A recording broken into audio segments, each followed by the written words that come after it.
मैं doctor Mahendra Kumar Sharma, associate professor in EAFM, सेठ RL Sahariya government PG college काला डेरा, M.Com final EAFM, paper number 206, development economics. प्रिय विद्यार्थियों, आज मैं आपको capital formation and economic development, पूंजी का निर्माण एवं आर्थिक विकास पर प्रकाश डालूंगा। पूंजी निर्माण अपने आप में एक इम्पोर्टेंट टर्म है। पूंजी निर्माण आर्थिक विकास का एक महत्वपूर्ण साधन है। पूंजी से अभिप्राय भौतिक पुनर्निर्मित उत्पादन के साधनों के स्टॉक से है। जब समय के साथ पूंजी के स्टॉक में वृद्धि होती है तो उसे पूंजी संचय या पूंजी निर्माण कहते हैं। वर्तमान उत्पादन को उपभोग न करके उसका जो भाग मशीनों, औजारों, उपकरणों आदि का उत्पादन करने के लिए लगाया जाता है वह पूंजी निर्माण कहलाता है। अर्थात जब निवेश करने से पूंजीगत साधनों में वृद्धि होती है तो पूंजी निर्माण होता है। प्रोफेसर नरकशे के अनुसार पूंजी निर्माण का अर्थ है कि समाज अपनी समस्त वर्तमान क्रिया को आवश्यकताओं एवं इच्छाओं को तात्कालिक उपयोग पर लागू नहीं करता, बल्कि इसके एक भाग को पूंजीगत वस्तुओं, औजारों व उपकरणों, मशीनों एवं परिवहन सुविधाओं, प्लांट तथा संयंत्रों के निर्माण में लगा देता है। परंतु प्रोफेसर नरकशे की परिभाषा केवल भौतिक पूंजी के निर्माण से संबंध है, क्योंकि इनकी परिभाषा के अनुसार कि जो हमारे पास जो फंड्स होता है, जो कोष होता है, और वो उनको हम पुनः निर्माण में लगा देते हैं तो उससे उत्पादन में वृद्धि होती है, रोजगार में वृद्धि होती है, लोगों का जीवन स्तर बढ़ता है, फिर बचत में वृद्धि होती है, फिर पूंजी का निर्माण होता है और फिर विनियोग होता है। प्रोफेसर नरकशे की परिभाषा केवल भौतिक पूंजी के निर्माण से संबंध है और मानव पूंजी की अपेक्षा करती है। एक सही परिभाषा में भौतिक एवं मानक पूंजी दोनों ही शामिल होने चाहिए। डॉक्टर सिगर के अनुसार पूंजी निर्माण में भौतिक वस्तुएं जैसे प्लांट, औजार और मशीनरी तथा अभौतिक वस्तुएं जैसे शिक्षा का उच्च स्तर, स्वास्थ्य, वैज्ञानिक परंपरा और अन्वेषण दोनों ही सम्मिलित होने चाहिए। अल्प विकसित देशों में पूंजी निर्माण के परिणाम स्वरूप आर्थिक विकास में होने वाली वृद्धि को इंगित करता है। पूंजी निर्माण का महत्व। पूंजी निर्माण के महत्व में सबसे पहले दरिद्रता के कुचक्र को दूर करना। पूंजी निर्माण किसी भी देश की अर्थव्यवस्था में दरिद्रता के कुचक्र को दूर करने में सहायता प्रदान करता है। सेकंड है पूंजी का निर्माण। थर्ड, श्रम को लाभ। चौथा है मार्केट या बाजार का विस्तार। उसके नेक्स्ट है पांचवा, बढ़ती हुई जनसंख्या के साथ विकास। और नेक्स्ट है भुगतान शेष का हल।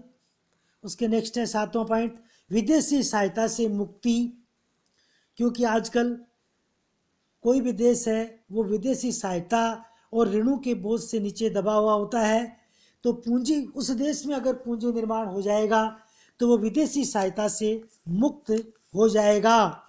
उसके नेक्स्ट है 8वां, राष्ट्रीय आय में पूंजी निर्माण से वृद्धि होती है। राष्ट्रीय आय में पूंजी निर्माण से अवश्य वृद्धि होती है। जब देश की राष्ट्रीय आय बढ़ती है, जब देश में पूंजी निर्माण बढ़ता है, तो राष्ट्रीय आय में वृद्धि अवश्य होती है, क्योंकि जब देश में बचत होती है और बचत से राष्ट्रीय आय बढ़ती है, उत्पादन बढ़ता है, बचत बढ़ती है, पूंजी निर्माण बढ़ता है, विनियोग बढ़ता है, तो राष्ट्र की आय अवश्य बढ़ती है। 9वां पॉइंट है आर्थिक कल्याण में वृद्धि।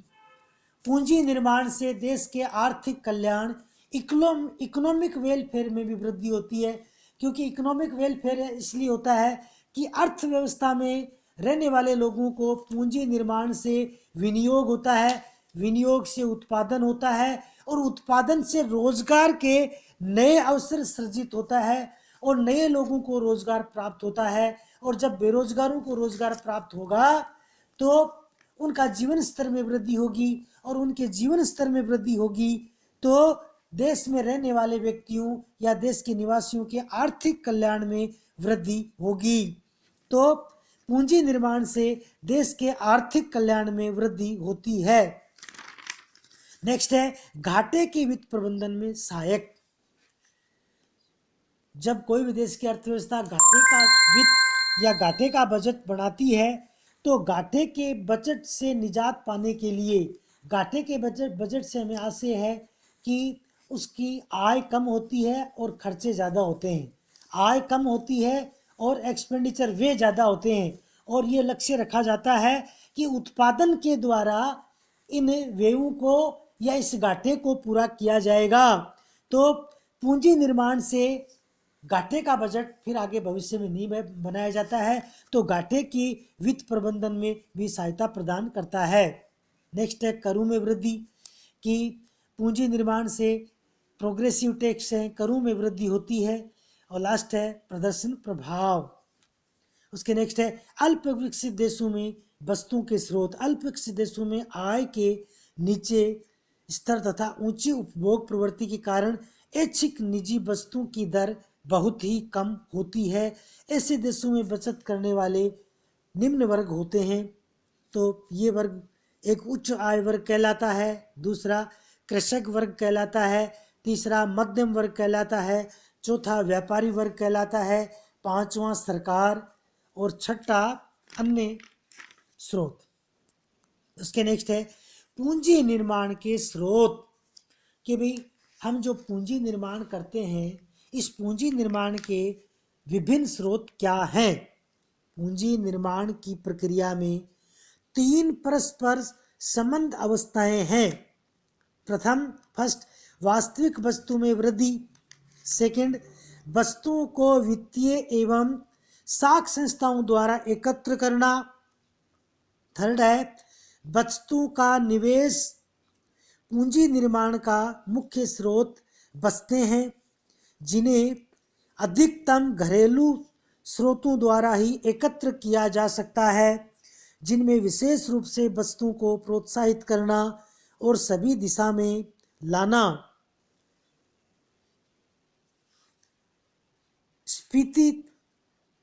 स्फीति तथा करों द्वारा बलकृत बचतों, अदृश्य बेरोजगारी का उचित प्रयोग आदि सम्मिलित हैं। दूसरी ओर बाहरी स्रोतों द्वारा भी पूंजी निर्माण किया जा सकता है, जिसमें विदेशी पूंजी का निवेश, उपभोग वस्तुओं का प्रतिबंध तथा व्यापार की शर्तों में सुधार शामिल है। अल्प विकसित देशों में पूंजी निर्माण की समस्याएं। अल्प विकसित देशों में पूंजी निर्माण की निम्न दर पाई जाती है। इसका कारण ऐसे तत्वों की कमी है जिन पर पूंजी निर्माण निर्भर करता है। पूंजी निर्माण वस्तुओं को इकट्ठा करने वाली संस्थाओं तथा वस्तुओं के निवेश पर निर्भर करता है। पूंजी निर्माण की इन तीनों अवस्थाओं के ठीक प्रकार से कार्य न कर सकने के कारण ही अल्प विकसित देशों में पूंजी निर्माण की नीची दर पाई जाती है। अल्प विकसित देशों में पूंजी निर्माण की दर 5% के लगभग है, जबकि अमेरिका में ये 15% के लगभग, और ऑस्ट्रेलिया एवं पश्चिमी जर्मनी में 25% के लगभग। अल्प विकसित देशों में निम्न बचत दर के कारण है। पहला, निम्न आय वर्ग। सेकंड, मांग में कमी। थर्ड, निम्न उत्पादन। फोर्थ है जनसंख्या का कारण। पांचवा, उद्यम का अभाव। छठा, आर्थिक ऊपरी सुविधाओं का अभाव। सातवां, पूंजीगत पदार्थों में कमी। आठवां, आय वितरण में असमानताएं। नौवां है मार्केट का छोटा आकार।